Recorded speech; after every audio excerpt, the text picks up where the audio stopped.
আমরা দেখলাম আবু সাইদের যখন শহীদ হয়ে গেল, বুকের ভিতরে বইছে ঝড়, বুক পেতেছি গুলিকর। আবু সাইদের শহীদের মাধ্যমে ফ্যাসিবাদী হাসিনা দেশ থেকে বিদায় নিল। এই শাসন ব্যবস্থা রাষ্ট্রকে জনগণের বিরুদ্ধে অস্ত্রে পরিণত করেছিল। শুধু তাই নয়, র্যাব, পুলিশ ও গোয়েন্দা সংস্থাগুলোকে সরকারের হাতিয়ার বানানো হয়েছিল। যদি অন্যায়কে প্রশ্রয় দিই, আমরা যদি ন্যায্যতা দিতে না পারি, সমতা না দিতে পারি, স্বৈরাচার কোনোভাবে যদি আমাদের উপর আবার করে, আমরা যদি আবার এই ইয়েতে চলে যাই, তারা কিন্তু বসে থাকবে না। মনে রাখতে হবে, যারাই ভবিষ্যতে আমাদের রাজনীতি করবেন, আমাদের দেশ শাসন করবেন, সবাইকে এই জিনিসটাকে আনতে হবে। ন্যায্যতার ভিত্তিতে দেশ প্রতিষ্ঠা করতে হবে। কয়েক শত সিনেমা তৈরি করা যাবে এই আন্দোলনের পার্সপেক্টিভ মানুষকে, সাধারণ মানুষকে বোঝানোর জন্য, তাতেও শেষ হবে না।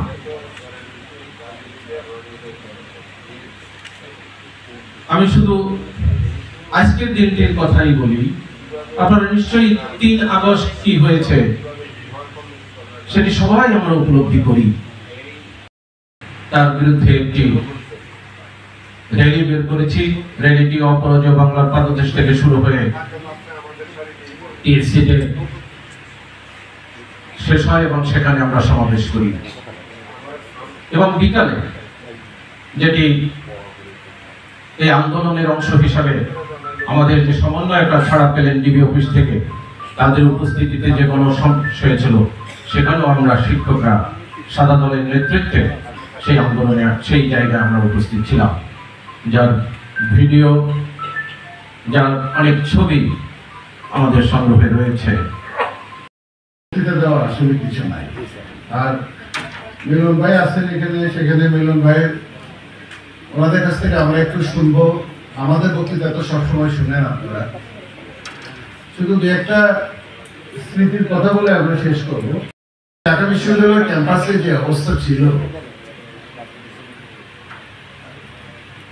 এটা যারা সামনাসামনি প্রত্যক্ষ করে নাই, তারা আপনারা বুঝতে পারবেন না। আমি এরকম সকালে ঢাকা ইউনিভার্সিটিতে যাওয়ার জন্য, যেহেতু আমি ক্যাম্পাসে থাকি না, ওরা ক্যাম্পাসে থাকে, যে পরিস্থিতিটা ছিল সামনে, তাতে ওই দিনেই আমরা আমি ব্যক্তিগতভাবে মৃত্যুকে খুব কাছে থেকে আমি ওই দিন দেখেছি। মুক্তিযুদ্ধের সময় তো বয়স অল্প ছিল। আমরা এই সমাজের ভিতরে যে অন্যায়, অবিচার, যে বেইনসাফি কাজগুলো হয়েছে সারা দেশে, তার একটা প্রতিবাদ স্বরূপে আপনার 24-এর এই গণঅভ্যুত্থান। আমাদের আসিফ ভাই, আমাদের সাইমা, আপনার কল্পনা করতে পারবেন না তাদের চেহারার দিকে যদি আপনার ছবিগুলো না দেখেন, যে কোন ধরনের টেনশন থেকে এবং কোন ধরনের এটা কি পরিমাণ ট্রমার ভিতরে যে শিক্ষকরা ছিল। 2000 শিক্ষক ঢাকা বিশ্ববিদ্যালয়ে, আমরা 200 শিক্ষককে খুঁজে পাই নাই আন্দোলনে। আপনাদের জাতীয় বিশ্ববিদ্যালয়ের ভাগ্য এটা খুবই ভালো যে এখানে যাদেরকে পেয়েছেন তারা এই জুলাই আন্দোলনের যোদ্ধা, যার জন্য তাদের ভিতরে ইনসাফের প্রশ্নটা সাপোর্ট দিয়েছে। তারা যদি আমাদেরকে সাপোর্ট না দিত, আমি কয়েক কোটি টাকা খরচ করে আপনাদেরকে এই যে আমরা কলেজ, এই যে অ্যাপিলেট ডিভিশন থেকে এত তাড়াতাড়ি আনা, এটা আমাদের পক্ষে হয়তো আরো সময় লেগে যেত। তাহলে এই জায়গাটাতে জাতীয় বিশ্ববিদ্যালয়ে কি করা উচিত? এই যে এতগুলো মানুষ মারা গেল, প্রায় 500, অনেকে বলে যে আমরা হিসাব করে দেখেছি প্রায় বিশাল অংশ নিম্নবিত্তের সংখ্যা একটা বিশাল অংশ, আর মধ্যবিত্ত ধনী মানুষরা জানালা দিয়ে তাকিয়ে তাকিয়ে দেখেছে যে কি হচ্ছে। মুক্তিযুদ্ধের সময় কিন্তু গরিব মানুষরা মুক্তিযুদ্ধ করেছে। 90-এর গণ অভ্যুত্থানেও কিন্তু গরিব মানুষরা নেমে গেছিল। গরিব মানুষের কথা কিন্তু আলটিমেটলি আমরা সবাই কিছুদিন পরেই ভুলে যাই। বিশ্ববিদ্যালয়কে হিসাবে গন্ধে হিসাবে তুলবে, পাতে তুলবে। আমরা একটা বড় ইনসাফ প্রতিষ্ঠা করেছি আপনাদের 988-কে ফিরিয়ে এনে। আপনাদের সুযোগ সুবিধা যা যা আছে আমরা আইনগত ভিত্তির ভিতরে, আইনি কাঠামোর ভিতরে যা যা পান আমরা তা আপনাদেরকে। আজকের অনুষ্ঠানে প্রধান অতিথি বারবার কারা নির্যাতিত ছাত্রদলের সাবেক কেন্দ্রীয় সভাপতি, সাবেক সংসদ সদস্য, ঢাকা বিশ্ববিদ্যালয়ের সম্মানিত সিনেট সদস্য, গাজীপুর জেলা বিএনপির সম্মানিত সভাপতি, বিএনপির কেন্দ্রীয় নির্বাহী কমিটির অন্যতম যুগ্ম সম্পাদক জনাব AKM ফজলুল হক মিলন। যেখানে আল্লাহ যেন তাদেরকে অতি দ্রুত সুস্থতা নিয়ামত দান করে। যারা সর্বস্ব হারিয়েছেন, সেই হারানো বেদনা, যারা গুম হয়েছেন তাদের পরিবার পরিজনের প্রতি গভীর সমবেদনা। মিথ্যা মামলা, মিথ্যা অজুহাতে তাদেরকে যেন আল্লাহ জান্নাত নসিব করেন এবং তার বিচারটা যাতে এই দেশে হয় সেই জন্য সম্মিলিত প্রচেষ্টা থাকা দরকার বলে আমি মনে করি। এই 16-17 বছর আমি 11 বার কারারুদ্ধ হয়েছি। আমি গুলিবিদ্ধ অবস্থায় 90 সনে আমি গুলিবিদ্ধ অবস্থায় আমি মাকে হারিয়েছি। আমার মা শুনেছে আমি গুলিবিদ্ধ অবস্থায় আছি, কিন্তু মা দেখে যেতে পারেনি, আমি মা লাশ দিয়েছি। আমাদের মধ্যে যেইখানে গিয়ে ব্যত্যয় ঘটে, যেইখানে গিয়ে আমরা নিজেরা মন মতো খেয়াল মতো সব কাজ করতে চাই, সেইখানে সমাজের মধ্যে যে স্যাদ করে, বন্ধন করে, ছন্দের পতন ঘটে, সেইখানে মানুষের অসুবিধা, মানুষের দুঃখ কষ্ট বাড়ে। আপনার ভাইস চ্যান্সেলর ক্ষমতাপ্রাপ্ত হয়েছেন? নো। আমি মনে করি আপনার দায়িত্বপ্রাপ্ত হয়েছেন। আপনার প্রো ভাইস চ্যান্সেলর ক্ষমতাপ্রাপ্ত হয়েছেন? নো। আপনি মনে করি দায়িত্বপ্রাপ্ত হয়েছেন। আপনারা নেতা হয়েছি, প্রেসিডেন্ট হয়েছি, সেক্রেটারি হয়েছি, যাই কিছু হয়েছি, যদি মনে করি আমরা ক্ষমতা পেয়েছি, না, এটা আমরা দায়িত্ব হিসেবে দেখতে চাই। যখন দায়িত্ব হিসাবে নেবেন তখন আপনাকে দায়িত্বশীল হয়ে যেতে হবে। আপনার চলনে, বলনে, আচার আচরণে, কথাবার্তায় সবকিছুতে আপনার সংযমে ভাব আসবে। কারণ আমি এক প্রতিষ্ঠানের সভাপতি ধরেন, সেই প্রতিষ্ঠান অনেকগুলি দায়িত্ব রয়েছে। এই দায়িত্ব যদি আমি পালন করার কথা চিন্তা করি, তাহলে আমি সভাপতির যে পদটা সেটা আমার মাথায় প্রবেশ করবে না। বাংলাদেশি, বাঙালি লেখা, পাসপোর্টে কি লেখা? জাতীয়তা বাংলাদেশি। শেখ হাসিনার মধ্যে কি বাঙালি লেখা, বাংলাদেশি জাতীয়তাবাদী লেখা? বাংলাদেশি। তাহলে এই আদর্শের প্রবর্তন কে করলো? জিয়া রহমান। তাহলে শেখ হাসিনার কোথায় যাবে? ফাইসা গেছে। জনগণ মারলো, লুটপাট করলো, টাকা তছরুপ করলো, বাংলাদেশ ব্যাংকের টাকা চুরি করলো, মুক্তিযোদ্ধাদের স্বর্ণের মেডেল পর্যন্ত চুরি করে ফেলছে। এমন কোনো কাজ নাই যেটা করে নাই। এত আকাম করলে আর থাকে কেমন? বাংলাদেশের রাজনৈতিক উত্থান পতনের মধ্যে পালায় মানুষ, আত্মগোপন করে। আমরা তো পালাইছিলাম, কতবার গেছিলাম, বলেছি যে এই জামাত ইসলামের জামালে জিজ্ঞেস করেন, বাড়ি করতে গ্রেপ্তার করলে পালাবো। আপনাদের পালনের সাথে পার্থক্য কি জানেন? মহা পার্থক্য। রাষ্ট্রপতি পালাইছে, প্রধানমন্ত্রী পালাইছে, স্পিকার পালাইছে, গোটা মন্ত্রী পরিষদ পালাইছে, সমস্ত এমপি পালাইছে, মহিলা এমপি পালাইছে, সমস্ত নেতৃবৃন্দ পালাইছে। এই রকমের মহামারী আকারে পালাইছে। এই রকমের ঘটনা বাংলাদেশ হয় না। কারণ কি জানেন? আমরা দৌড়াইছি তার জন্য, জনগণকে শুধু দৌড়াইছে তার জন্য পালাইছে তা না। অপরাধ প্রবণতা মনের মধ্যে এমন ভাবে কাজ করছে যে তার নিজের ভয়ে সে নিজে পালাই গেছে। আমরা কি সেই রাস্তায় আমার মিছিল মিটিং ওইরকম করা দরকার না, বেশিরভাগ না, সেটা দরকার নেই। পুনর্জাগরণ হচ্ছে এই 2024-এ যে প্রত্যাশাকে ধারণ করে, যে আদর্শকে ধারণ করেন, যে নীতিকে আদরণ করে, যে চাওয়া পাওয়াকে মানুষের প্রত্যাশাকে ধারণ করে আমরা এই অভ্যুত্থান ঘটিয়েছি, সেই অভ্যুত্থানের ফসলকে যাতে ঘরে ঘরে পৌঁছে দেওয়া যায়, অভ্যুত্থানের ফসল যাতে মানুষের দোর করে পৌঁছানো যায়, সেই অভিষ্ট লক্ষ্য আত্মত্যাগের, মহান আত্মত্যাগের বিনিময়ে অর্জিত পরিবেশ, এই অবস্থা যাতে আমরা মানুষের জন্য, কল্যাণের জন্য কাজে লাগাতে পারি, সেই জাগরণটা যেন আমাদের মধ্যে এই 1 বছর পরে অনুরণিত হয়, জাগরিত হয়, লালন করি, পালন করি, সেটিরই শব্দ হচ্ছে পুনর্জাগরণ। আমরা জীবনের মায়া ত্যাগ করে আন্দোলন সংগ্রাম করেছি।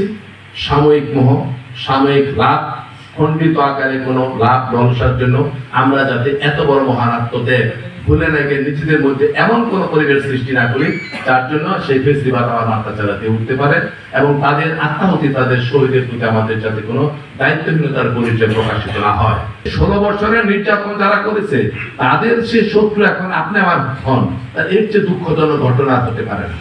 কাজে এই দুঃখ বেদনা যাতে উচ্চারিত না হয়, যাতে এস্টাবলিশ না হয়, আমাদের মধ্যে কাজ না করে, এই জন্য এই চেতনাকে ধারণ করে চলার জন্যই কিন্তু আজকের এই মহৎ অনুষ্ঠান আয়োজন এবং ব্যানারে লেখা হচ্ছে পুনর্জাগরণ।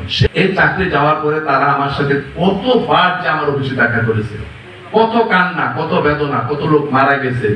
এখানে অনেক পিতামাতা নিয়ে থাকতেন, সে পিতামাতার চিকিৎসা করতেন বা বাড়িতে পাঠিয়ে দিতেন, রাস্তায় রাস্তায় ঘুরেছে, তাদের প্রতি কোনো সহানুভূতি দেখানো হয় না। কেবলমাত্র প্রতিহিংসা কি বিএনপির আমলে, বিএনপি ক্ষমতার আমলে শুধু বিএনপি এবং জামাতের লোকজন নাকি এনে চাকরি পেয়েছে। বিএনপি আদর্শে বিশ্বাস করে, জামাতের আদর্শে বিশ্বাস করে, তারা চাকরি করবে। এইখানে আইনগত কোনো বাধা থাকার কথা না। আমি যদি ঘরে বসে বিএনপিকে সমর্থন করি, আপনি যদি ঘরে বসে জামাতকে সমর্থন করে, এই রুহু ফাঁক করে আপনার পরিবর্তন করার কোন সুযোগ আমার আছে? আর এইখানে যারা বসে আছেন, এক একটা লোক এক একটা সক্রিয়তা নিয়ে জন্মগ্রহণ করেন। আল্লাহ তাআলা হায়াত, মওত, রিজিক, ধন দৌলত সবকিছু আলাদা করে দিয়েছে। আল্লাহ রাব্বুল আলামিন আপনি আলাদা করে দিয়েছেন। আমি আপনাদের একত্রে বলতে চাই কোন সাহসে? কেন? মায়া আছে, দয়া আছে, তাদের করুণা আছে, তাদের মধ্যে সামাজিকতা আছে, ভদ্রতা আছে, সভ্যতা আছে। আগে বলেছেন সর্বপ্রতিষ্ঠান সরকার দেশ দিতে বেগম খালেদা জিয়া সম্পর্কে, তার চেহারা আল্লাহ দিয়েছে নুরানি চেহারা, এটা আল্লাহর রহমত। তার কথাবার্তা নুরানি, তার আচার আচরণ নুরানি, তার চলাফেরা আচার আচরণ সমস্ত নারী সমাজ সমস্ত মানুষ পছন্দ করে, কারণ তার ব্যক্তিত্ব নিয়ে চলে। অমানসিক নির্যাতন সহ্য করুন আছেন। 111-এর সময় এক নেত্রী কানের ব্যথার জন্য 3 বার দেশ ছাড়ছিল, গেলছে। উনি কিন্তু নতুন করে দেশ ছাড়ে না, বহুবার দেশ ছাড়ছে। এর আগে 3 বার কানের ব্যথার জন্য বাইরের জায়গা, বিদেশ জায়গা ম্যাডাম যায় নাই। সেই টাকা বাইরে 10 কোটি টাকার মতো ব্যাংক করেছে। খারাপটা তো কোন জায়গায়? আইনের কাছে মারপিস করে অনেকে কারারুদ্ধ করেছে। শুধু তাই না, লম্বা বক্তব্য হয়ে যেতেছে, কিছু মনে করবেন না, দুঃখে বলি। ইউনূস সাহেবকে কি বলছে? যে ইউনূস সাহেবকে প্রফেসর ইউনূস আজকের প্রধানমন্ত্রী ও প্রধান উপদেষ্টা বলছে যে টুপ করে পদ্মা ব্রিজে ফেলাবে, বলছে না? বলছে ম্যাডাম যখন অসুস্থ, গুরুতর অসুস্থ, আমরা কান্না করছি। বাংলাদেশের মানুষ অত্যন্ত মৃত্যুর সন্ধিক্ষণে দাঁড়িয়ে আছে, হাসপাতালে নিচ্ছে, আমাদের রক্তক্ষরণ হচ্ছে। তখন এইখানে তারা বসে আছেন, অনেকের সাথে অনেকের ব্যক্তিগত সম্পর্ক খারাপ থাকতে পারে না, আপনি কি জানেন না? আপনি কি বলেন? আল্লাহ তাকে সুস্থ করতে। আর ম্যাডামের কথা শোনার পরে শেখ হাসিনা কি বললো? এই তো শুনি মরে মরে, মরে তো না, এত বড় তার দরকার কি? এত বড় তার ছিল, এত বড় অমানুষিক অনির্বাচিত সরকার বলে এই যে অহংকার, দম্ভ, এই বাহাদুরি, এই যে তার ছিল, তার ছিলে ফসল আছে। ইউনূস সাহেব প্রধানমন্ত্রী, খালেদা জিয়া সেনাবাহিনীর এখানে গেলে সবাই কুর্নিশ করে, সালাম করে, বিদেশে চিকিৎসা করতে আছে এই ফেস্টিভালের পরে, এবং ওনাকে আল্লাহ জীবিত রেখেছে সম্মানের সাথে। আপনি কোথায়? আপনি ফরিগের মতো উড়ে গেলেন, আপনাকে ডুবাইবেন, যে মরে না সেই জোতের সাথে বসে আছে, আছে না? এই জন্য কোরআনে আছে ওয়ামাকারুল্লাহ আল্লাহু খায়রুল মাকিরিন। আল্লাহ বলছে তুমি ষড়যন্ত্র করো, চক্রান্ত করো, তোমাদের চেয়ে অনেক বড় কৌশল আমি আল্লাহ। কাজে চক্রান্ত করেছেন মানুষকে বেইজ্জতি করার জন্য, ফাঁসি দেওয়ার জন্য, গুম করার জন্য, হত্যা করার জন্য, দেশের টাকা লুটপাট করার জন্য, ইজ্জতওয়ালা মানুষকে বেইজ্জতি করার জন্য।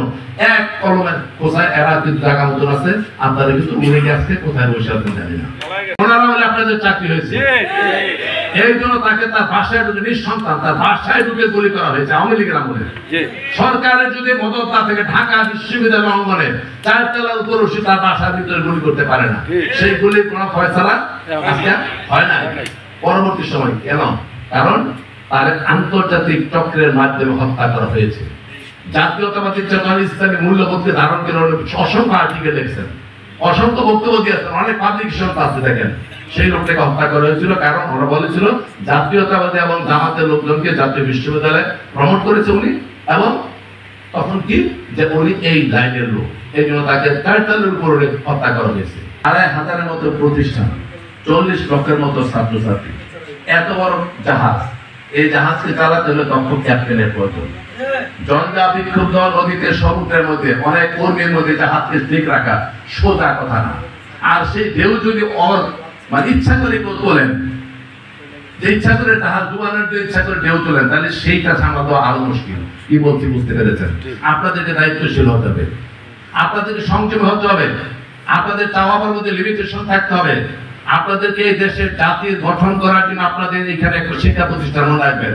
আজকে আমি জামাল ভাইয়ের সাথে ঢুকি, আমরা আসতেছি আমাদের শিক্ষক আগে যান, কারণ শিক্ষা প্রতিষ্ঠানে যখন ঢুকি তখন এমপি ছিলাম কিনা, বড় নেতা ছিলাম কিনা, দ্যাটস নট ম্যাটার। ম্যাটার হচ্ছে আমি একদিন বিশ্ববিদ্যালয়ের ছাত্র ছিলাম, ঢাকা বিশ্ববিদ্যালয় ইকোনমিক্সের।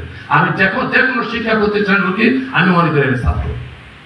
কাজে এই শিক্ষা প্রতিষ্ঠানের কর্মচারীর দায়িত্ব আর ব্যাংকের কর্মচারী আর ফার্মের কর্মচারী, গার্মেন্টসের কর্মচারীর দায়িত্ব এক হতে পারে না।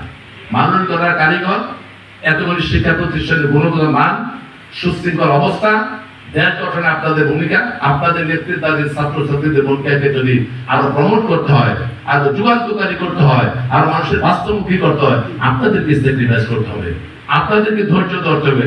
আপনাদের এই মহান পেশায় থেকে গোটা জাতিকে নেতৃত্ব দেওয়ার জন্য আপনারা যথেষ্ট।